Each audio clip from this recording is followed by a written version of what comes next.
All right, so today we had the press conference for Fabio Wardley, Justice Hooney. Now, no disrespect to Justice Hooney at all. I mean, no disrespect with this. It's not as appealing, and the press conference was more dominated by the fact that this was Eddie Hearn versus Frank Warren, as opposed to it being Fabio Wardley, Justice Hooney. Jarrell Miller is whatever you want to say about him. There is a lot, none of it good. You can say a lot about Jarrell Miller. One thing you can't say is that he isn't good at selling.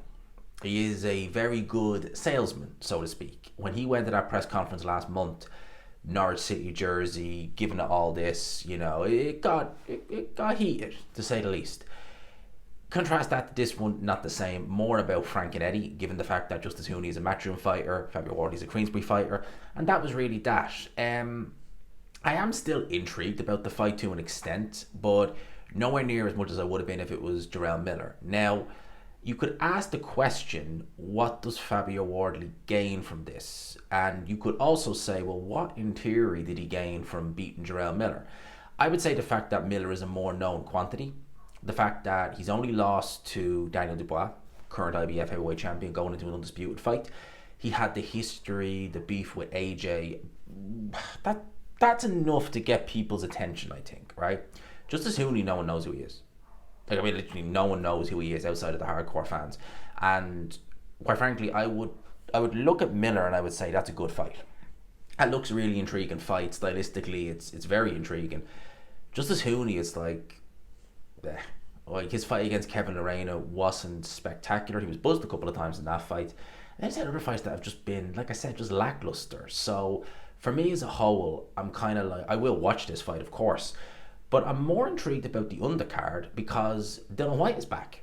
So this was kind of out of the blue. And again, when you look at the undercard, you have people like Mike Perez. I believe he's managed by Dillian Whyte, as is Fabio Wardley. So it did kind of have me thinking, oh yeah, makes sense. Obviously Dillian Whyte, he was actually meant to fight Joe Joyce in place of Filip Hrgovic. He would have won that fight, Joe Joyce, in my opinion, if he'd fought Dillian Whyte. Dylan Whyte was meant to fight Filip Hrgovic April the 5th. He pulled out with showed a picture anyway of it. A very bad looking cut on his finger. Very bad. Horrific cut, actually, quite frankly.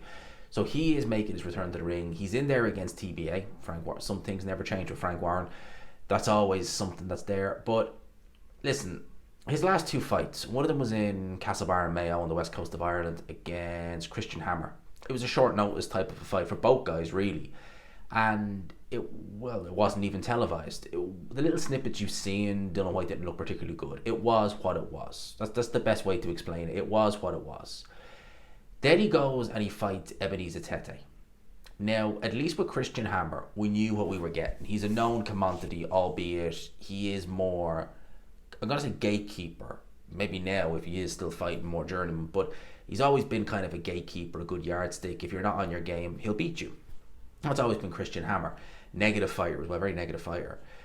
He fought Ebenezer Tete, who all we have to go on is a performance he put in against Dubois. At the time, it was, 5 years ago. He was knocked out in a round by Daniel Dubois. Now, he was sold as being 36 years old. No. And Dillian Whyte looked horrendous in that fight. He looked slower than usual. And Dillian Whyte's never been fast, but he looked just, you would swear this stream is lagging. That's how slow he was. And it wasn't. That was bad. It was very bad. Couldn't put a dent in Ebenezer Tete, who a couple of months later fought a returning Fraser Clark, who had a devastating knockout loss, and he was taken out in a round. And Fraser Clark, you would say, is British level, and he's knocking this guy out in a round. So where does that leave Dillian Whyte? So they have to be very careful with who they match him with. Personally, I would just get a complete no-hoper who is probably known to be a bit chinny, just to make him look a little bit decent and probably can punch as well. Because with Dillian Whyte, you have to be so careful who you match him with. Seriously, I can't imagine he's going to be in there, given the fact that we're less than a month away from this fight, with anybody good. You wouldn't do that, with 4 weeks to go, about 3 weeks to go. You wouldn't do that.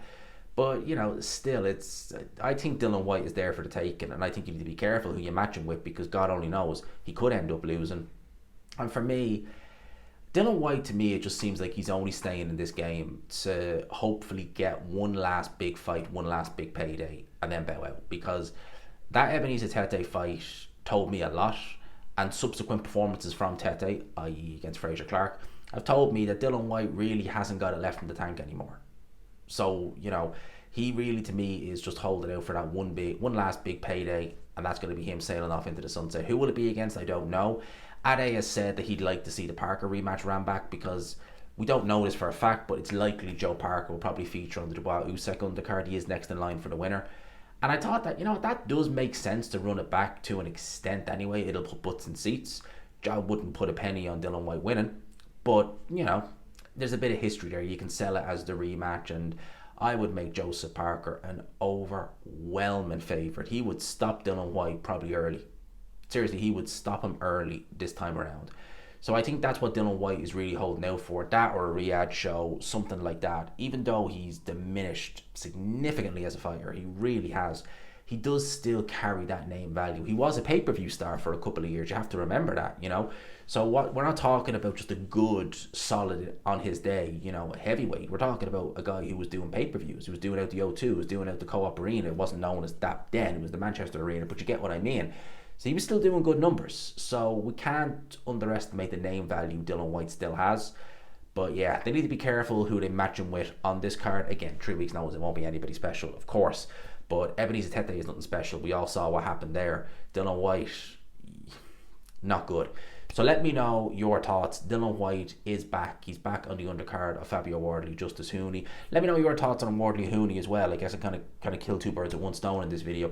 Let me know your thoughts on both guys, what you think is going to happen. Leave it in the comments. Until next time, people, I hope you enjoyed the video. If you could, smash the like button if you could. Hit subscribe if you haven't already. And until next time, peace.